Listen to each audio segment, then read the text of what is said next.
नमस्कार दोस्तों। अब की बार ब्रिक्स देशों ने पूरी दुनिया का प्रतिनिधित्व करते हुए अमेरिका को खुली धमकी दे डाली है और कहा है कि वर्तमान समय में जब पूरी दुनिया तेजी से बदल रही है और दुनिया के प्रत्येक देश का अपना अलग से महत्व है और इस तेजी से बदलते हुए पूरे विश्व को किसी एक सम्राट की हुकूमत हमें नहीं चाहिए, क्योंकि दोस्तों ट्रंप ने ब्रिक्स देशों को धमकाया था कि अगर ब्रिक्स देशों ने अलग से अपनी एक करेंसी लाने की कोशिश की और डॉलर को कमजोर करने का प्रयास किया तो ब्रिक्स कंट्रियों को गंभीर परिणाम भुगतने होंगे, उन पर भारी भरकम टैरिफ लगाए जाएगा। दूसरा, इन्होंने ब्रिक्स जो संगठन है उसको अमेरिका विरोधी संगठन भी बताया था। चलिए दोस्तों, आज हम समझते हैं ब्राजील में हुई ब्रिक्स की इस बैठक में क्या क्या हुआ था, उसके बारे में हम विस्तार से समझते हैं। दोस्तों 6 और 7 जुलाई को ब्राजील में ब्रिक्स संगठन की बैठक होती है और ब्राजील के जो राष्ट्रपति हैं लूला डी सिल्वा इस संगठन की अध्यक्षता करते हैं और ब्रिक्स के जो मेंबर देश हैं उसके प्रतिनिधि इस बैठक में भाग लेते हैं। अब दोस्तों इस बैठक में जो भी कुछ हुआ वो पूरी दुनिया के लिए बहुत मायने रखता है, क्योंकि दोस्तों इस ब्रिक्स देशों ने ट्रंप का नाम लिए बगैर टैरिफ वृद्धि, दोस्तों इस समय ट्रंप ने पूरी दुनिया के देशों को टैरिफ के नाम पर डरा कर रखा है और बहुत सारा टैरिफ पूरी दुनिया के देशों के ऊपर लाद रखा है, जिसकी वजह से टैरिफ वृद्धि को लेकर भी इस संगठन ने आलोचना की है। दूसरा, इजरायल ने जो ईरान पर हमला किया था उसकी भी इस संगठन के द्वारा आलोचना की गई है। ब्रिक्स देशों के घोषणा पत्र में इजरायल की सैन्य कार्रवाई की भी आलोचना की गई।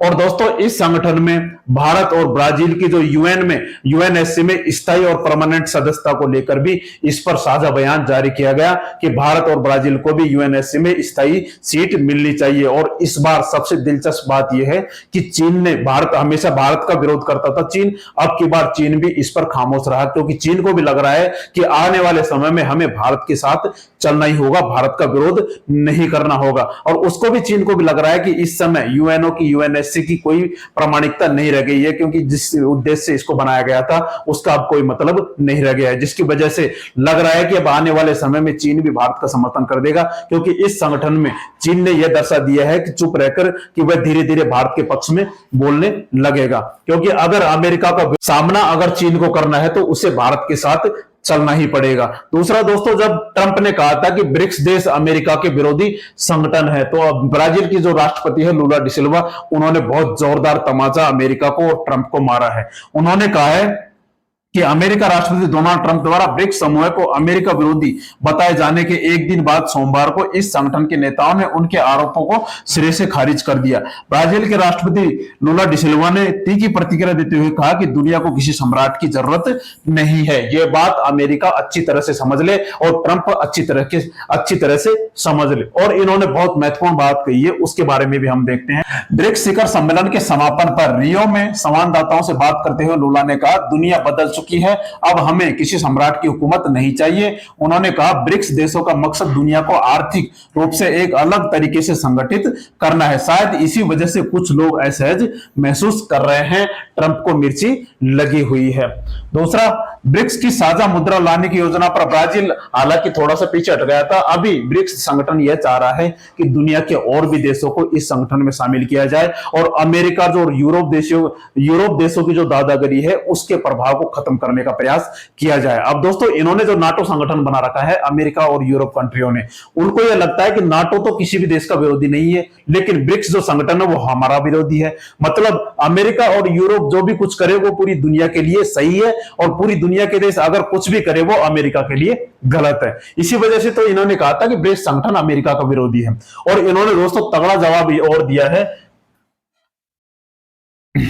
फिर भी लूला ने सोमवार को दोहराया कि वैश्विक व्यापार को केवल अमेरिकी डॉलर पर निर्भर नहीं होना चाहिए, डॉलर को खत्म करने का प्रयास इस संगठन के द्वारा किया जा रहा है। उन्होंने कहा, दुनिया को एक ऐसी तरीका खोजने की जरूरत है जिससे हमारे व्यापारिक लेन देन को डॉलर के रास्ते से न गुजरना पड़े, लेकिन हमें यह काम सावधानी से करना होगा। हमारे केंद्रीय बैंकों को दूसरे देशों के केंद्रीय बैंकों के साथ इस पर चर्चा करनी होगी। अब दोस्तों इन्होंने जो सबसे महत्वपूर्ण बात यह कही है कि दुनिया को एक ऐसा तरीका खोजने की जरूरत है जिससे हमारे व्यापारिक लेन देन को डॉलर के रास्ते न गुजरना पड़े, मतलब डॉलर से व्यापार नहीं करना पड़े। दोस्तों अगर डॉलर कमजोर हुआ, क्योंकि अमेरिका की सबसे बड़ी ताकत है डॉलर, अगर डॉलर कमजोर हुआ तो अमेरिका की इकोनॉमी कमजोर होगी और अमेरिका धीरे धीरे कमजोर होता जाएगा। और डॉलर में अगर व्यापार बंद कर दिया तो अलग से किसी भी करेंसी में किया गया तो वह करेंसी और ताकतवर हो जाएगी और डॉलर के मुकाबले आकर खड़ी हो जाएगी। जिसकी वजह से तो अमेरिका, ट्रंप ने कहा था कि अगर ब्रिक्स देशों ने अलग से अपनी करेंसी बनाने की कोशिश की तो ब्रिक्स देशों को गंभीर परिणाम भुगतने होंगे, जिसकी वजह से अमेरिका और पूरा यूरोप ब्रिक्स संगठन से डरा हुआ है।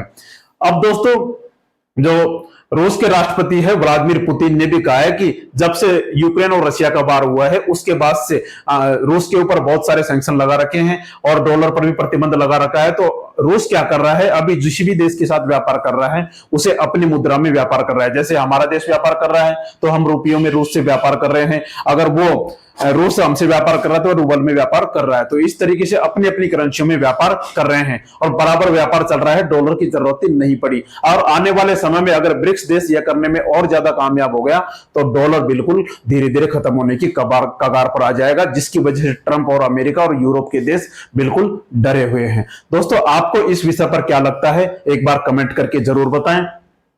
और ब्रिक्स क्या है, इस संगठन में कितने देश हैं और यह किस तरीके से काम करता है, इसके बारे में हमने इस वीडियो में विस्तार से चर्चा की हुई है। लिंक आपको डिस्क्रिप्शन में मिल जाएगा, आप वहां जाकर इसे देख सकते हैं और ब्रिक्स संगठन के बारे में विस्तार से जानकारी प्राप्त कर सकते हैं। दोस्तों, जानकारी आपको अच्छी लगी हो चैनल को लाइक एवं सब्सक्राइब जरूर करें।